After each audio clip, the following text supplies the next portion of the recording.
Hello, Liệu xin chào bạn. Chào mừng bạn đến với kênh móc len của Dư Liệu Handmade. Video này Liệu sẽ hướng dẫn bạn móc một mẫu hoa hồng ghép cánh gồm 8 cánh, 2 cánh nhỏ bên trong, 3 cánh lớn trung ở ngoài và 3 cánh lớn nhất ở phía bên ngoài nữa, là tổng chúng ta sẽ có 8 cánh hoa nha. Đó, thì các bạn sẽ chọn những cái tông màu phối, giống như đây là mình phối là pha màu, thì 2 cái cánh nhỏ nhất bên trong là màu đậm đến màu nhạt và tông ngoài cùng là tông trắng kem. Và đây là cái hoa hồng mà chúng ta không pha màu thì là hoa hồng một màu, thì các bạn sẽ làm 8 cánh nó là một màu nha. Thì để hoàn thành cái mẫu hoa hồng ghép cánh này, các bạn sẽ chuẩn bị cho mình những dụng cụ và nguyên liệu như sau.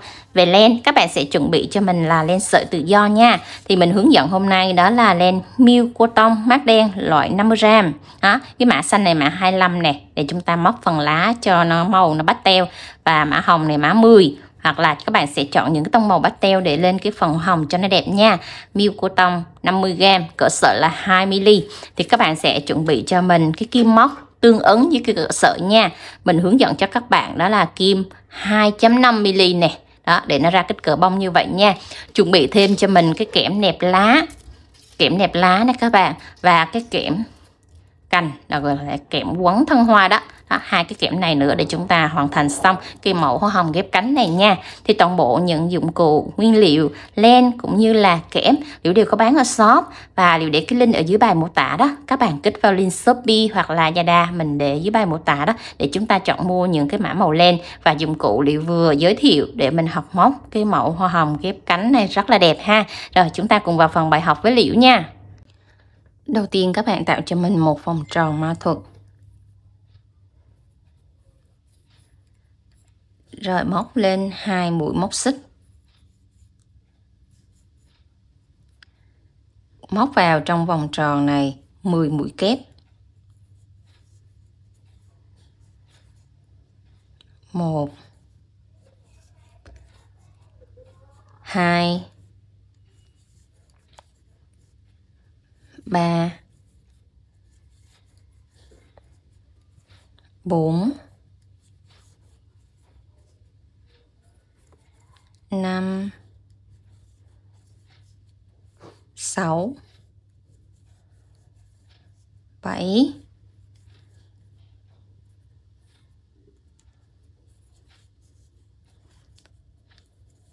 8 9 10. Xong 10 mũi kép rồi, các bạn sẽ siết chặt cái sợi len ngắn này lại. Rồi chúng ta cua lại, móc một mũi dời vào ngay đỉnh đầu của mũi kép đầu tiên này các bạn, tức là mũi xích thứ 1 2 3. Mũi xích thứ 3 cũng là đỉnh đầu của mũi kép đầu tiên này. Mình kéo qua một mũi dời là chúng ta đã tạo xong một vòng tròn ở hàng đầu tiên. Bắt đầu lên hàng thứ hai, các bạn móc lên cho mình 2 mũi móc xích. Tại chân móc mà chúng ta lên mũi móc xích đó, các bạn sẽ móc vào đây 2 mũi kép vào chung một chân móc, và kẹp luôn cái sợi len thừa này đi vào trong mũi móc luôn.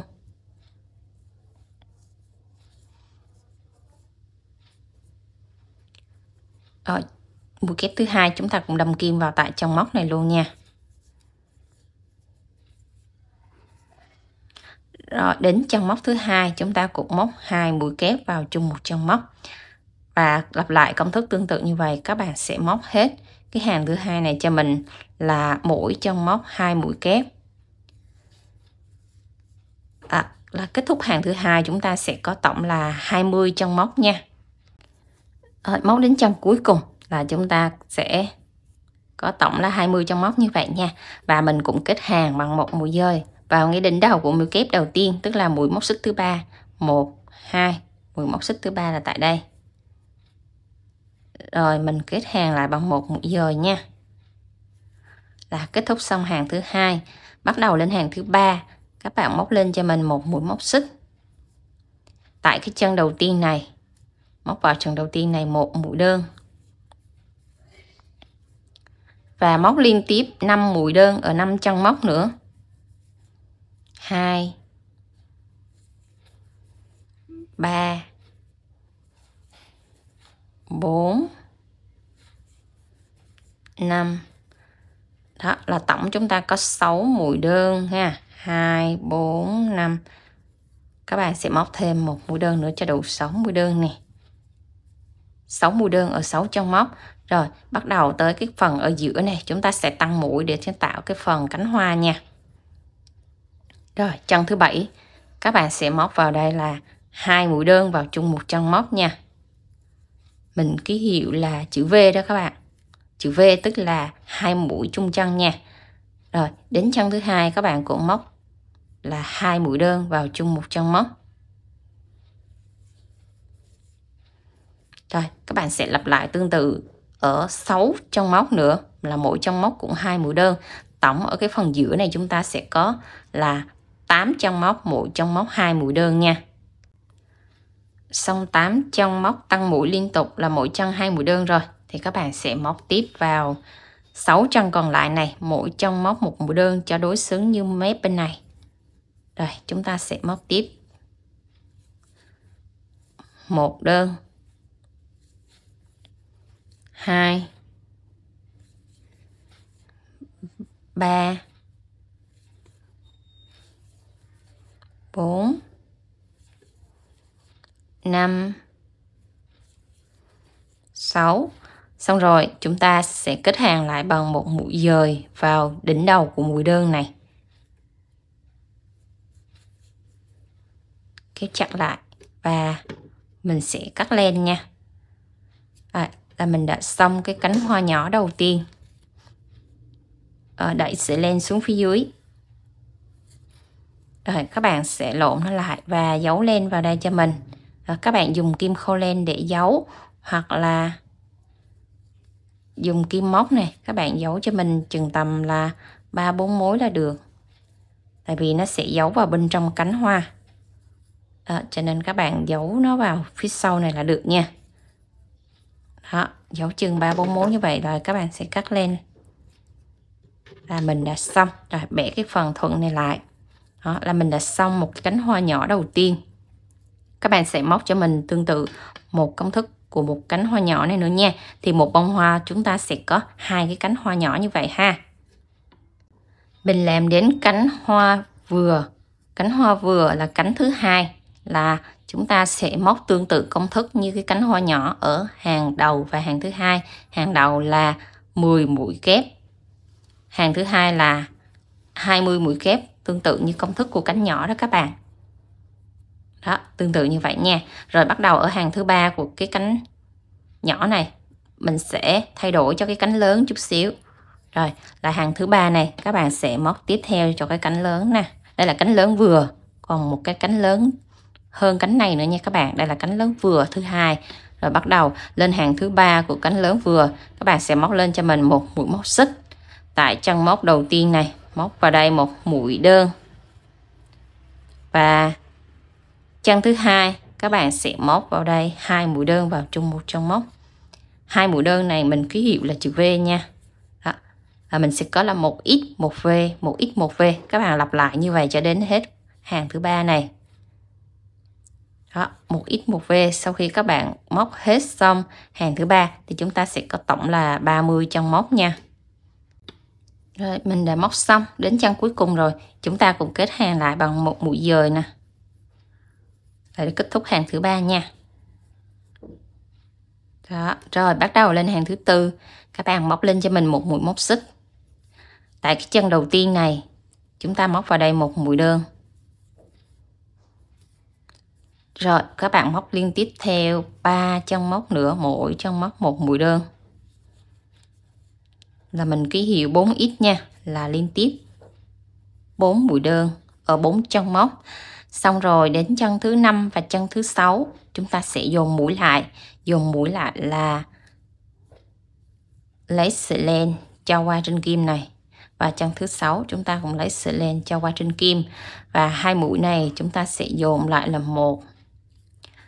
Mình dồn mũi ở này, khi cánh hoa của mình nó đứng lên thì cái góc dồn mũi bên này và cái góc dồn mũi bên này nó sẽ tạo một phần cánh hoa nó đứng lên như này các bạn nè. Đó, cái góc này là các bạn nhớ là cái chân dồn mũi này là các bạn đừng có bỏ sót nha. Rồi, xong cái chân dồn mũi rồi, bắt đầu các bạn sẽ móc tiếp theo cho mình là 2 mũi đơn ở 2 chân móc.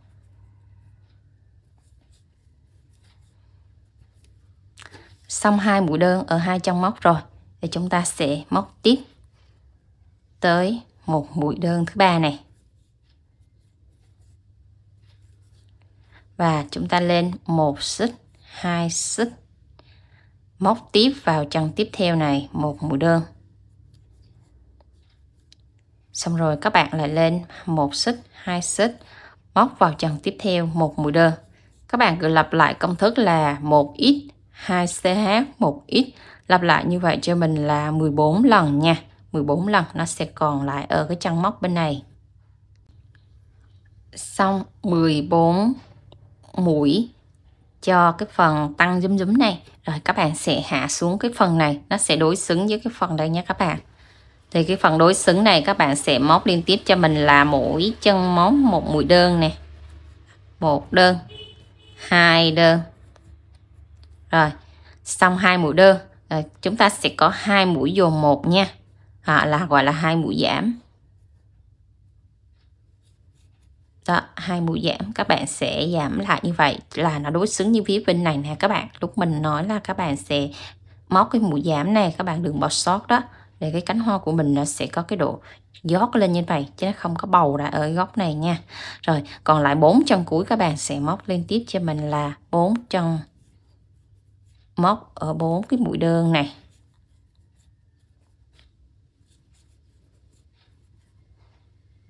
Đó, liên tiếp 4 mũi đơn ở 4 chân móc xong rồi chúng ta sẽ kết hàng lại bằng một mũi dời vào ngay chân móc của mũi đơn đầu tiên này để chúng ta kết thúc hàng.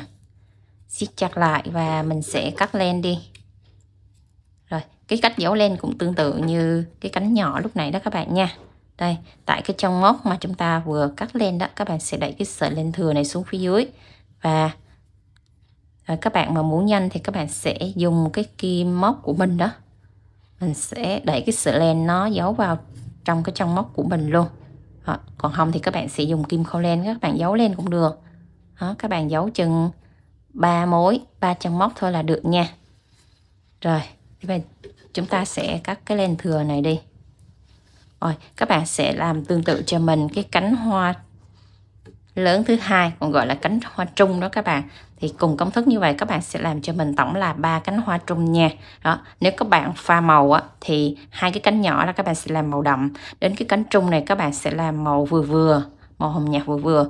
Rồi chúng ta sẽ chuẩn bị len để mình làm cái cánh hoa lớn. Cánh hoa lớn thì các bạn sẽ chọn tông màu nhạt hoặc là cùng màu với cái cánh nhỏ và cái cánh vừa này cũng được nha. Bắt đầu chúng ta móc tới cánh hoa lớn. Cánh hoa lớn thì các bạn có thể là móc cùng màu để chúng ta tạo một cái bông hoa cùng màu, hoặc là chúng ta sẽ đổi màu cánh lớn này chuyển sang cái tông nhạt hơn để nó tạo thành một cái hoa pha màu 3 tầng đó các bạn. Thì cái cánh hoa lớn này các bạn sẽ móc cho mình tương tự công thức như cánh hoa trung, tức là vòng đầu tiên là 10 mũi kép, vòng thứ hai mỗi trong móc 2 mũi kép là thành 20 mũi, vòng thứ ba là 1x 1v 1x 1v là chúng ta sẽ có 30 chân móc. Nó tương tự như cánh hoa trung là 3 hàng móc vậy thôi. Còn cái hàng thứ tư chúng ta sẽ bắt đầu tăng size lên từ từ nha. Hàng thứ tư thì các bạn sẽ đổi công thức và móc tăng lên cho mình lên một mũi móc xích trước. Rồi, chân đầu tiên móc một mũi đơn. Chân thứ hai móc một mũi đơn. Chân thứ ba móc 2 mũi đơn vào chung một chân móc. Là mình sẽ có cái cụm là 2x 1v, lặp lại như vậy cho đến hết hàng thứ tư này. 1x 2x và chân tăng này các bạn sẽ móc vào đây 1v. Rồi các bạn sẽ lặp lại tương tự là 2x 1v như vậy cho đến hết cái vòng này, và cuối chân móc chúng ta sẽ có tổng là 40 chân móc nha. Rồi mình đã móc xong đến chân cuối cùng là chúng ta có tổng là 40 chân móc. Rồi chúng ta cũng kết hàng lại bằng một mũi dời vào chân móc của mũi đơn đầu tiên này. Rồi, kết thúc xong hàng thứ tư, bắt đầu lên hàng thứ 5, móc lên cho mình một mũi móc xích. Và tại chân móc lên mũi móc xích này các bạn móc vào đây cho mình một mũi đơn. Và sẽ thực hiện liên tiếp 4 chân móc nữa, mỗi chân móc một mũi đơn. Là mình ký hiệu 5x ở cái góc này nha. rồi 4 rồi, chân này nữa là 5 mũi đơn ở 5 chân móc liên tiếp rồi. Các bạn sẽ thực hiện cho mình một mũi giảm ở đây là chân thứ 5 và chân thứ 6, chân thứ 6 và chân thứ 7, sorry các bạn sẽ thực hiện cho mình một mũi giảm. Đó, 2 sợi, 3 sợi len này các bạn sẽ kéo lại là thực hiện một mũi giảm tại cái góc này, nó tương xứng với góc này nha, để cái cánh hoa của mình nó sẽ dốc thẳng lên. Nó không có đồ bầu ở đây mà nó sẽ dốc thẳng lên, nó chỉ bầu ở cái phần trên này thôi nha. Cho nên các bạn sẽ thực hiện một mũi giảm ở cái góc này. Rồi xong một mũi giảm rồi, các bạn sẽ móc tiếp cho mình là 3 mũi đơn liên tiếp ở 3 chân móc. 3. Rồi xong 3 mũi đơn rồi nha. Rồi các bạn sẽ móc tiếp cho mình một mũi đơn tiếp theo là 4 mũi đơn. Rồi chúng ta sẽ bắt đầu lên 1 xích, 2 xích và móc tiếp vào chân tiếp theo một mũi đơn. Rồi lên 1 xích, 2 xích, móc tiếp vào chân tiếp theo này một mũi đơn. Đó, các bạn sẽ thực hiện cái cụm là 1x 2ch, lặp lại như vậy cho mình là 20 lần. Rồi các bạn sẽ làm tương tự như vậy nha. Tổng là 20 lần. Chúng ta sẽ gặp lại ở cái góc cuối này nha. Rồi, xong 20 mũi chúm bèo bèo rồi thì các bạn sẽ móc tiếp vào đây cho mình là 3 mũi đơn liên tiếp ở 3 chân móc.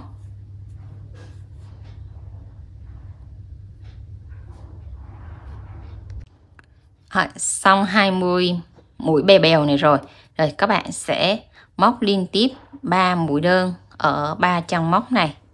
Và cái kết thúc cuối cùng này vẫn là 2 mũi móc xích nè. Rồi các bạn sẽ móc tiếp theo vào đây là 3 mũi đơn. 1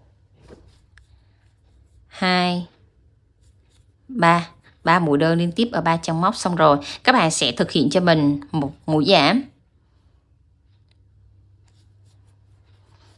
Đó, một mũi giảm góc này nó sẽ đối xứng với một mũi giảm bên này này các bạn. Rồi, còn lại 5 chân móc các bạn sẽ móc 5 mũi đơn cho mình liên tiếp ở 5 chân móc nha.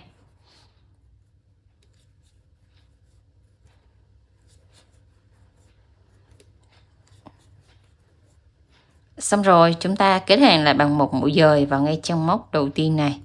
Kết thúc và cắt len. Cũng tương tự cách giấu len như hai cái cánh nhỏ kia. Các bạn cũng sẽ giấu vào ở phía bên trong giống như mình hướng dẫn nha. Kéo cái sợi len nó sát xuống đây. Đó là mình đã xong cái cánh lớn thứ 3.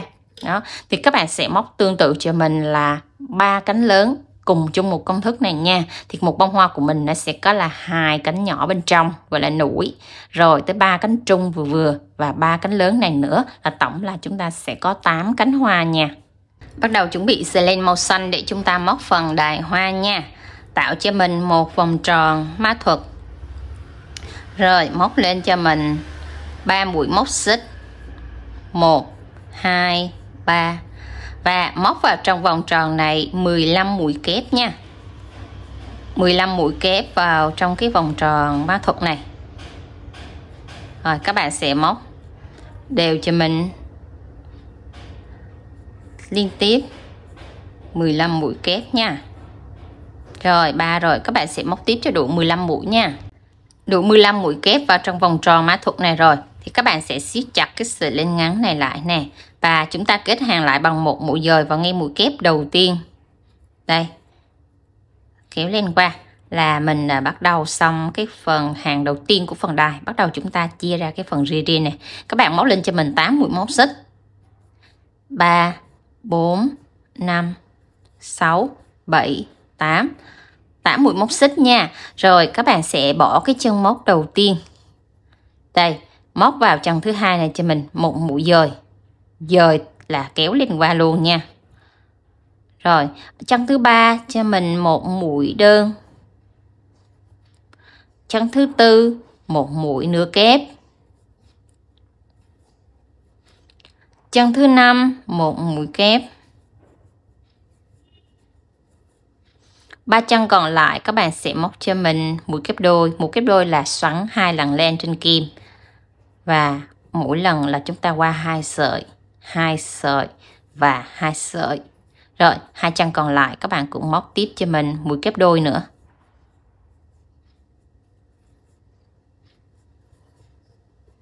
Rồi tiếp tục mũi kép đôi còn lại cuối cùng nha.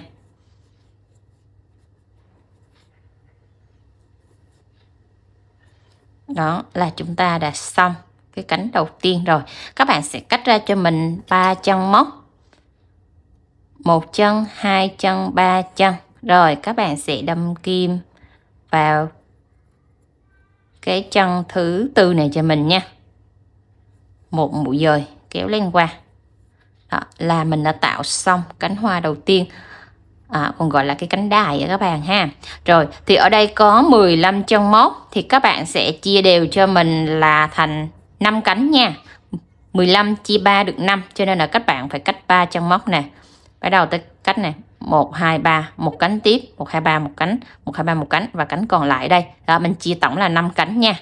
Rồi, tới cánh thứ hai các bạn cũng móc lên 8 xích. 1 2 3 4 5 6 7 8. Rồi, các bạn cũng móc tương tự như cánh vừa rồi mình hướng dẫn đó. Rồi các bạn sẽ chia tổng cho mình 5 cánh là chúng ta sẽ xong cái phần đài nha. Rồi mình đã móc xong đến cánh thứ 5. Các bạn cũng kết hàng lại bằng một mũi dời vào ngay chân móc đầu tiên của mũi đơn bên này nè. Đó, để chúng ta móc lại cho 5 cái cánh này nó liên kết lại với nhau nè. Rồi siết chặt các bạn sẽ cắt len đi nha. Rồi sau khi cắt len xong thì các bạn sẽ đẩy cái sợi len này xuống phía dưới vào trong cái phần mép trái đó, tương tự như cái phần cánh hoa đó các bạn. Đó, đẩy xuống phía dưới này. Rồi các bạn sẽ dùng 2 sợi len này chúng ta cột lại với nhau cho nó nằm ở phía trong cái phần trong cái phần len ngược này nè các bạn. Rồi chúng ta sẽ cắt cái phần len thừa này đi ha, là mình đã xong cái phần đài hoa. Rồi các bạn sẽ chuẩn bị len màu xanh tương tự để chúng ta móc tới phần chiếc lá nha. Đó, nó sẽ có 5 cánh tỉa tỉa ra như vậy đó các bạn nha. Rồi để đến mình một chiếc lá, các bạn cũng lấy cho mình sợi len màu xanh, tạo cho mình một nút thắt. Rồi siết chặt lại, móc lên cho mình 10 mũi móc xích. 1 2 3 4 5 6 7 8 9 10. Xong 10 mũi móc xích rồi, các bạn sẽ lấy cho mình một cái đoạn kẽm nẹp lá để chúng ta nẹp vào cái phần lá cho nó cứng cáp nha. Rồi cái lá này các bạn sẽ chừa cho mình một đoạn này dài cỡ tầm là 10 cm nha. Đó, đây là chiếc lá đầu tiên thì chúng ta sẽ cho cái này nó dài chút xíu. Còn 2 chiếc lá tiếp theo á thì các bạn sẽ cho mình cái đoạn có chiều dài là tầm 4 đến 5 cm thôi. Thì chiếc lá đầu là nó dài hơn chút xíu để khi mình ráp vào là sẽ có một nhánh lá gồm 3 chiếc lá đó các bạn. Rồi thì cái nhánh đầu tiên này các bạn chừa dài cho mình chút xíu nha, nó tạo thành chiếc lá đầu tiên đó các bạn. Rồi bỏ chân móc đầu tiên, các bạn móc vào chân thứ hai này cho mình một mũi đơn và nẹp luôn cái đoạn kẽm vào. Bẻ cái đoạn kẽm này cong lên chút xíu để khi mình móc á khỏi bị tuột nha. Rồi đến chân thứ hai các bạn sẽ móc cho mình một mũi nửa kép. Rồi tiếp tục chân thứ ba một mũi kép. 3 chân móc tiếp theo các bạn sẽ móc cho mình là 3 mũi kép đôi nha. Mũi kép đôi là chúng ta sẽ ngoắt sợi len 2 lần như vậy đó. Đó là chúng ta sẽ tăng cái phần lá này từ từ lên ở giữa đó cho nó bầu bầu ra đó các bạn.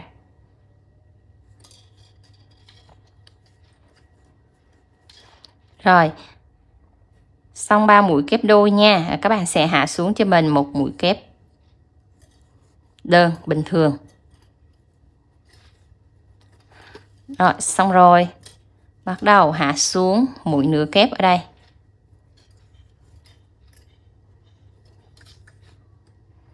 Và chân cuối cùng các bạn sẽ móc vào chân cuối cùng này là 3 mũi đơn vào chung một chân móc nè. Rồi để tạo cái phần bo lại của chiếc lá đó các bạn. Rồi xong rồi các bạn sẽ bẻ cái đoạn kẽm này dọc theo đây, dọc theo để chúng ta móc cái phần mép trái này nó tương tự như mép phải nha. Thì quay lại đây, các bạn sẽ móc vào đây cho mình một mũi nửa kép. Rồi đến chân thứ hai là mũi kép. Đó, rồi các bạn sẽ móc đối xứng tương tự như mép bên này là 3 mũi kép đôi, rồi đến 1 mũi kép thường và 1 mũi nửa kép, rồi chân cuối cùng là 1 mũi đơn. Rồi các bạn sẽ móc tiếp theo như vậy nha. Rồi khi móc đối xứng xong với mép bên phải rồi thì các bạn sẽ móc 1 mũi dời vào trong móc đầu tiên này, và để móc 1 mũi dời mà cái phần kẽm này nó không bị lộ ở phía sau á, thì khi móc mũi dời này các bạn sẽ vòng cái sợi len đây, vòng cái sợi len nó xuống phía dưới kẽm này nè ha các bạn nè, vòng xuống phía dưới kẽm đó, rồi chúng ta sẽ móc 1 mũi dời vào đây. Đây là cái thủ thuật mà để các bạn móc nó không có bị lộ kẽm ở phía sau đó các bạn nha. Đó, đẩy 1 mũi dời ra phía sau, vòng cái sợi len là cái đoạn kẽm nó không có bị lộ ở phía sau nha. Rồi chỉnh cho cái đoạn kẽm nó thẳng. Rồi các bạn sẽ móc tiếp tới cái phần gân lá hoa hồng, móc lên cho mình 1 mũi móc xích. Rồi tại cái chân móc đầu tiên này móc 1 mũi đơn. Rồi các bạn sẽ chia cái phần gân hoa hồng cho mình là 1 xích, 2 xích. Rồi móc tiếp vào chân tiếp theo này cho mình 1 mũi đơn. Rồi tiếp tục móc 1 xích, 2 xích, móc vào chân tiếp theo này 1 mũi đơn. Đó, các bạn sẽ lặp lại 9 lần như vậy là 1x 2ch, lặp lại 9 lần như vậy cho đến cái cạnh nhọn này dừng lại nha. Rồi đến cái chân ở giữa cái phần cuốn này các bạn sẽ móc vào đây là 1 xích, 2 xích, 3 xích, 3 mũi móc xích nha. Rồi đâm kim vào tại cái chân đó luôn các bạn, đâm vào tại chân đó luôn, móc cho mình 1 mũi đơn. Đó, 3 mũi móc xích ở cái góc đó để nó tạo cái điểm nhọn cho cái chiếc lá.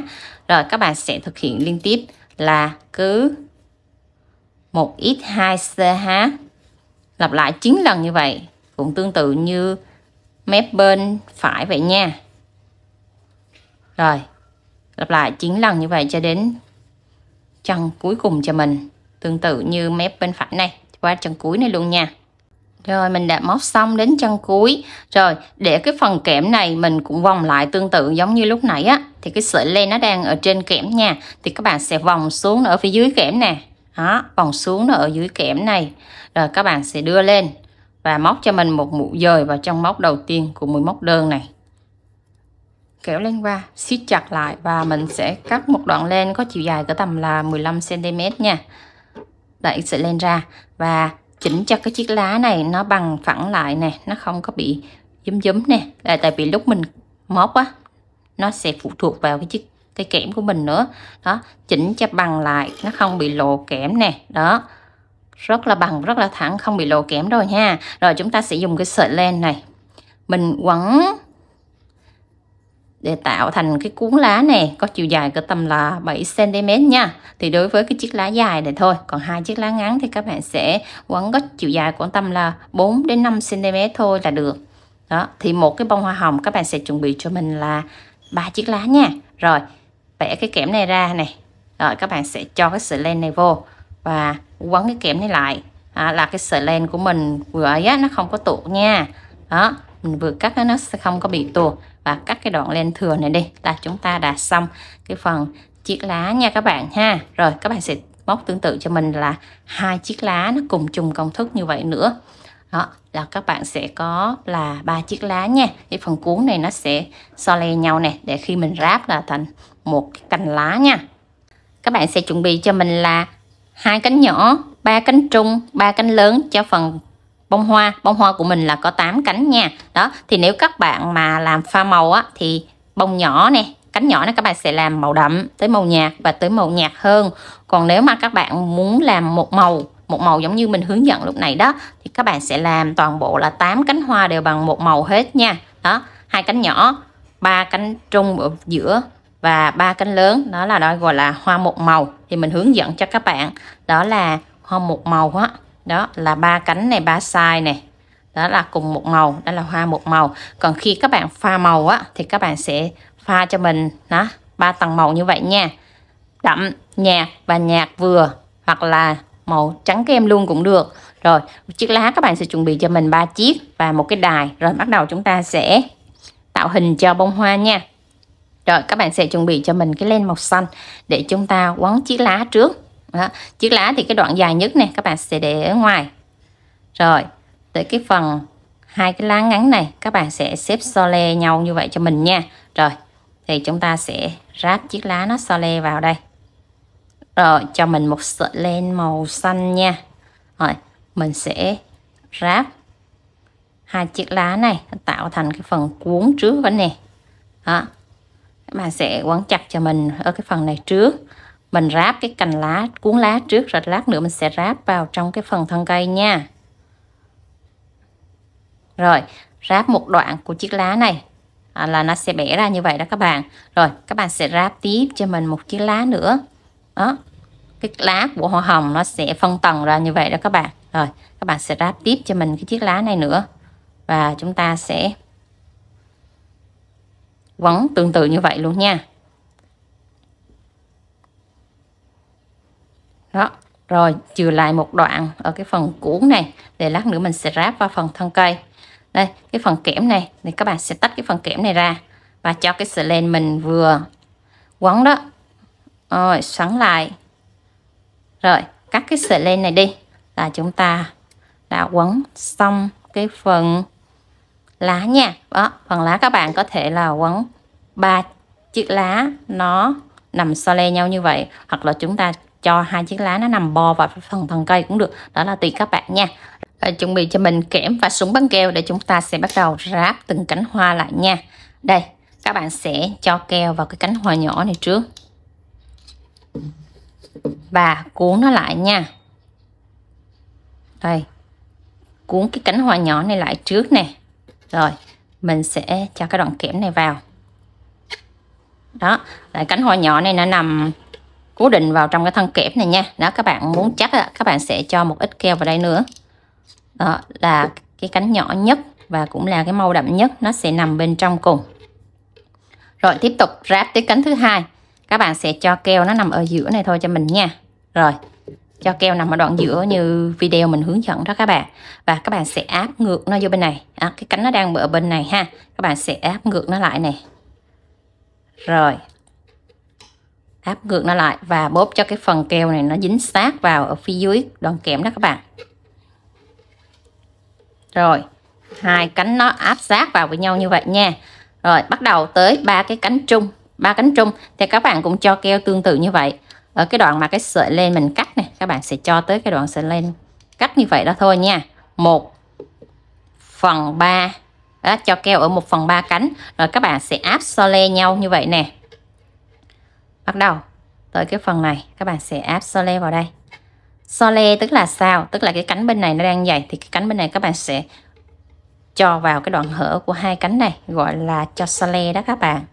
Rồi tiếp tục tới cánh tiếp theo các bạn cũng ráp tương tự như vậy, nhưng mà cái cánh tầng thứ hai này các bạn sẽ áp so le nhau, tức là một cái cánh nó sẽ đè lên ở cánh trên thì cái cánh thứ hai nó sẽ nằm đè xuống ở phía dưới.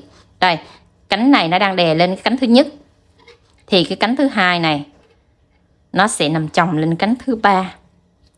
Rồi mình sẽ cho keo, mình hướng dẫn các bạn cách để làm so le chồng lên cái cánh thứ ba nha. Đang đè lên cái cánh thứ nhất đúng không? Tới cánh thứ hai thì các bạn sẽ tách nó ra, hoặc là các bạn sẽ ụp nó lại. Đó, có nhiều cách. Ụp nó lại thì nó sẽ nằm đè so le lên. Rồi đè so le lên cánh thứ hai rồi nha.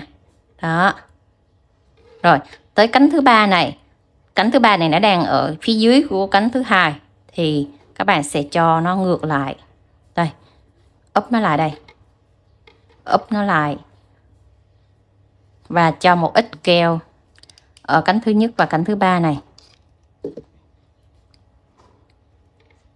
cho nó vô keo. Đó, cách các bạn làm so le đó, tức là một cánh ngoài và một cánh trong. Đây, một cánh ngoài, một cánh trong. Đây, một cánh ngoài và một cánh trong.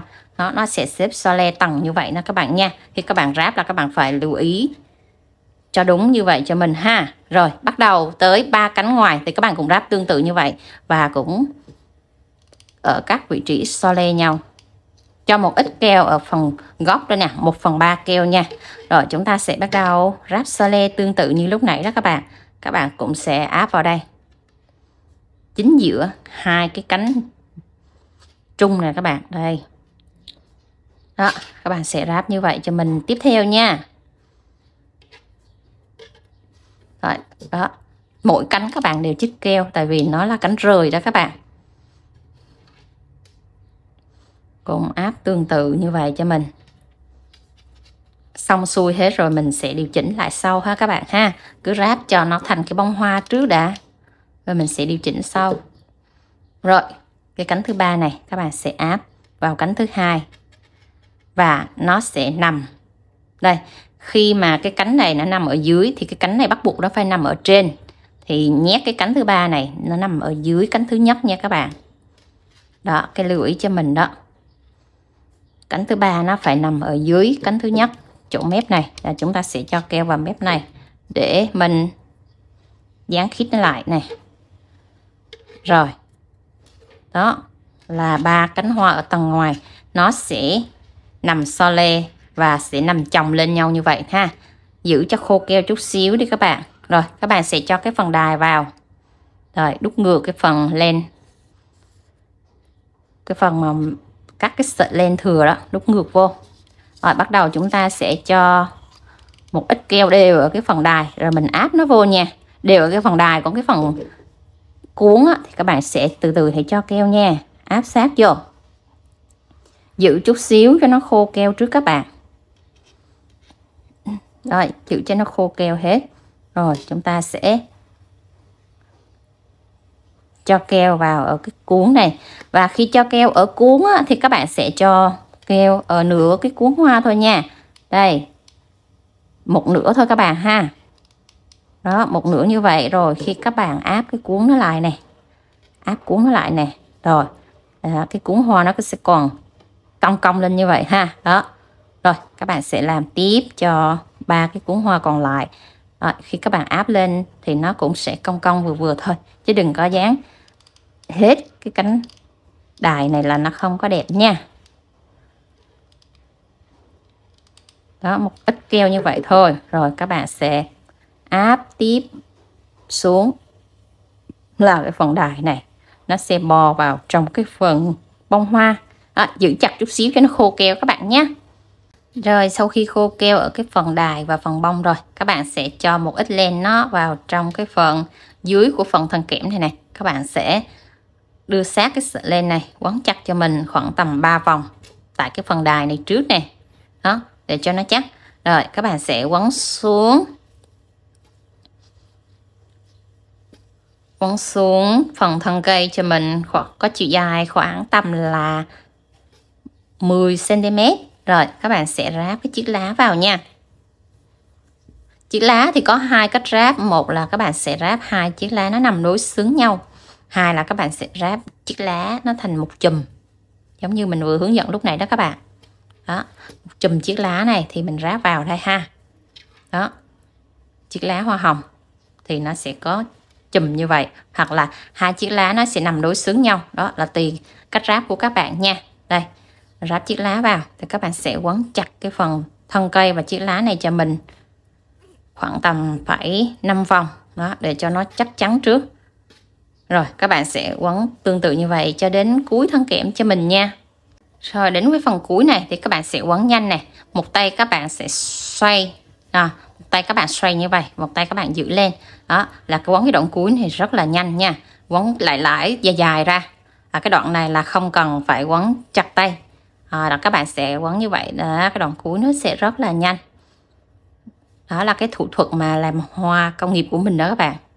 Làm hoa số lượng nhiều đó là mình sẽ hướng dẫn các bạn cách quấn nhanh nhất có thể để nó ra được sản lượng nhiều nhất trong một ngày đó các bạn ha. Rồi đoạn cuối này quấn nhanh nhưng mà cũng rất là đẹp, nó không có bị đùng sợi len nha. Ở đoạn cuối này các bạn sẽ cho một ít keo vào đây để chúng ta kết thúc cái sợi len nó không có bị bung đó các bạn. Rồi mình sẽ cắt len nha. Rồi bóp nó lại chút xíu nữa cho nó khô keo. Rồi thế là chúng ta đã hoàn thành xong một cái cành hoa hồng ghép cánh pha màu nha. Đó, 3 chiếc lá của mình nó sẽ nằm xòe ra như vậy. Và đây là mẫu hoa hồng một màu không có pha màu này các bạn. Đây là hoa hồng pha màu 3 tầng màu và đây là hoa hồng 1 màu đó, thì các bạn sẽ phối tùy thích nha. Rồi, mình thấy video này hay, nhớ cho Liệu xin một like với nha. Và để lại bình luận bên dưới nếu có đoạn nào các bạn thắc mắc, các bạn chưa hiểu rõ đó, thì Liệu sẽ hướng dẫn để các bạn móc hoàn thành xong cái mẫu hoa hồng ghép cánh này nha. Rồi, Liệu bye bye các bạn, hẹn gặp lại các bạn ở những video sau nha. See you.